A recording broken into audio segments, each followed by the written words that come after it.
Success वाले channel पर एक बार पुनः आपका स्वागत है। यदि आप चैनल पर नए हो तो आप चैनल को सब्सक्राइब करें, लाइक करें, शेयर करें। आपके जहन में एक प्रश्न कुरेद रहा है,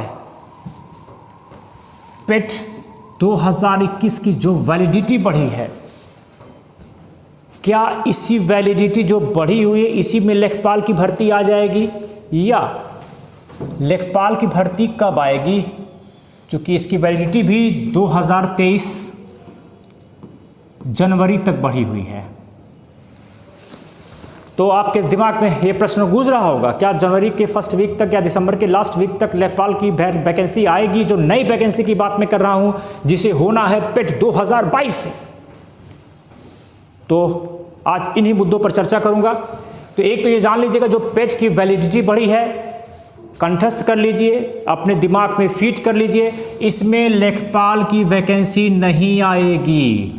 लेखपाल की वैकेंसी नहीं आएगी। एक चीज ये तथ्य क्लियर है, 2021 के पेट पर अब कोई भी नई वैकेंसी नहीं आएगी और न ही जो मास्टर ब्लास्टर वैकेंसी है जिसका आप इंतजार कर रहे हैं लेखपाल, नहीं तो वह आने वाली है। कब आएगी? तो ये चीज तो श्योर हो गया है कि पेट अगर आपने 2022 में दिया है तभी आप योग्य हैं नई वैकेंसी के लिए। अब प्रश्न उठता है कि 2023 में इस वैकेंसी को अब आना है, यानी कि इस पेट की जैसे वैलिडिटी खत्म होगी वैसे ही, चूंकि इस नाते मैं कह रहा हूं, अब मान लीजिए कि जनवरी 2021-23 में वैकेंसी आ गई लेखपाल की, तब क्या होगा? ये 2021 वाले भी एलिजिबल हो जाएंगे, 2022 वाले मान लीजिए रिजल्ट भी दे देते हैं ये पेट का, तो ये भी एलिजिबल हो जाएंगे। इससे क्या होगा? एक बहुत बड़ा मास इकट्ठा हो जाएगा, तब मेरिट क्या होगी? आसमान पर चली जाएगी।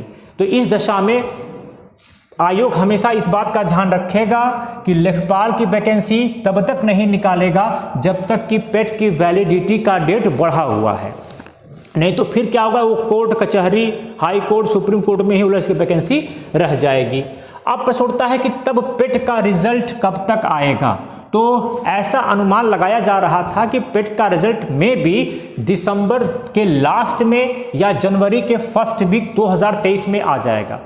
दिसंबर के लास्ट में या जनवरी के फर्स्ट वीक में 2023 में ये आ जाएगा। क्योंकि इसकी वैलिडिटी जनवरी तक ही है, तो ऐसी दशा में फिर इसको क्या दोबारा एक्सटेंड किया जाएगा? तो आपका आंसर सीधा होगा नो, कोई एक्सटेंड नहीं किया जाएगा इस वैकेंसी, इस पेट की वैलिडिटी को। वो जनवरी में समाप्त होगी तो समाप्त ही हो जाएगी। जो नई भर्ती आएगी वो पेट 2022 के अनुसार आएगी। तो मुझे उम्मीद है कि आप यहां तक तो बात समझ गए होंगे, जिस नाते आपको घबराने की जरूरत नहीं है। आपने पेट 2022 दिया है तो पेट 2022 पर ही लेखपाल की वैकेंसी आनी है। तो कुल कितनी वैकेंसी आएगी, यह यक्ष प्रश्न है। कितनी वैकेंसी आएगी? तो समाचार पत्रों में तो 4000 दिख रहा है, लेकिन जो मेरे पास इन्फॉर्म है, जो मेरे पास सूचना है, इंफॉर्मेशन है, वह यह है कि वैकेंसी इंक्रीज कर चुकी है। वैकेंसी क्या? ये जो 4000 का खबर है ये 7 से 8 मंथ पुराना खबर है, लेकिन जो वैकेंसी अब तक इंक्रीज होके 7000 के आसपास पहुंच चुकी है। और मे भी अगर ये 9000 10,000 भी हो जाए तो कोई बड़ी बात नहीं है, चूंकि मैं इस आधार पर भी कह सकता हूं कि 2024 का चुनाव नजदीक आ रहा है। इस 2024 के चुनाव में लोक लुभावने वादों में वैकेंसियां भी होती हैं, इसलिए लेखपाल की वैकेंसी एक ऐसी वैकेंसी है जिसे त्वरित सरकार भर के 2024 तक आते आते नियुक्ति पत्र बांटने जैसा इवेंट शुरू कर देगी और लोगों को लगेगा कि हाँ वैकेंसी ही वैकेंसी थी, 6-7 हजार 8 हजार लोगों ने नौकरी पाया। अब आपके जहन में एक और प्रश्न आता होगा कि हमने पेट का एग्जाम 2022 दिया है तो मेरा कट ऑफ कितना जाना चाहिए? तो मैं आपको एक चीज बता दूं कि यदि इसकी हम तुलना पेट 2021 से करें तो आपको यह जानकर आश्चर्य नहीं होना चाहिए कि पेट 2022 का पेपर 2021 की अपेक्षा कठिन पेपर था। जब 2021 में पेपर कठिन था और 60-62 पर इन्होंने कॉल किया था, हम मान लेते हैं पेपर की ही बात मान लें कि हमारे पास 4000 वैकेंसी है, जो हमारे पास एक लिखित साक्ष्य है। आप मेरे इंफॉर्मेशन पे न भी जाएं तो जो पेपर का इंफॉर्मेशन है उस पर आप अगर ट्रस्ट करना शुरू कर दें तो 4000 पे ही मेंस कॉल करना शुरू करते हैं। फिर वैकेंसी कितनी आ गई है, आधी वैकेंसी आ गई है 2021 की अपेक्षा। 4000 पर इन्होंने मेंस क्वालिफाई किया, कॉल किया। तो ऐसी दशा में यदि आपके यानी कि जो हमारे पास विद्यार्थी, हम 4000 पे बता रहे हैं 4000 पे, यदि हमारे पास विद्यार्थियों की जो संख्या है वो कुछ इस प्रकार से है। जनरल विद्यार्थी हैं, ओबीसी विद्यार्थी हैं, SC ST विद्यार्थी हैं, EWS विद्यार्थी हैं, वुमेन्स हैं, एक्स आर्मी मैन हैं, और एक वर्ग है हैंडीकैप वर्ग है।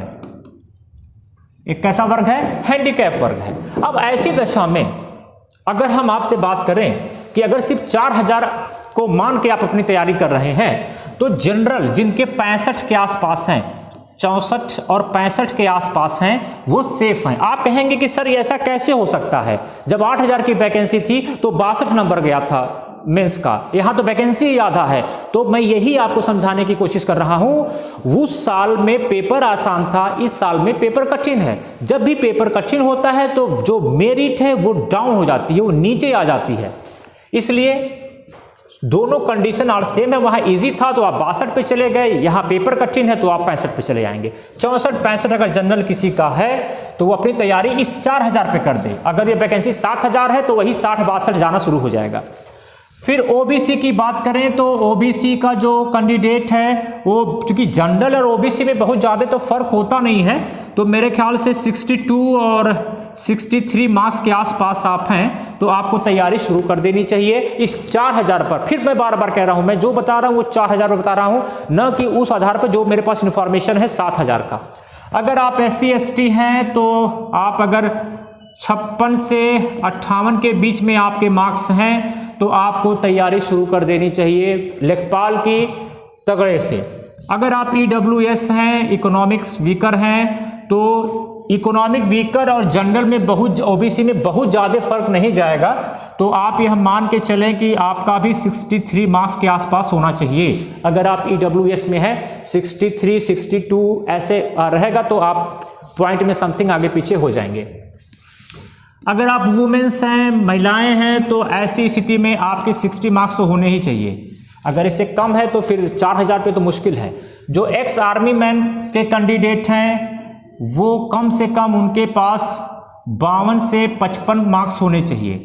जो एक्स आर्मी मैन है इनकी मेरिट काफ़ी कम जाती है। एक तो एक्स आर्मी मैन होते हैं तो इनकी पढ़ाई लिखाई से भी रुचि बहुत कम लोगों में होती है, इस आते फार्म ही बहुत कम आता है इनके कोटे का, और जिनके पास जो जानकारी होती है उसी अभाव में उनका हो जाता है। अगर आप हैंडीकैप हैं तो आप मान के चलिए कि आपको भी 58 और 60 के बीच में आपके मार्क्स होने चाहिए। तो इस प्रकार का मार्क्स अगर आप अचीव किए हुए हैं, जैसा कि आंसर शीट आ चुका है, तो आप 2023 वाले लेखपाल जो फ्रेश वैकेंसी है उसकी तैयारी शुरू कर दें। मेरी शुभकामनाएं आपके साथ है और आपको सिलेक्शन से कोई रोक नहीं सकेगा। नमस्कार।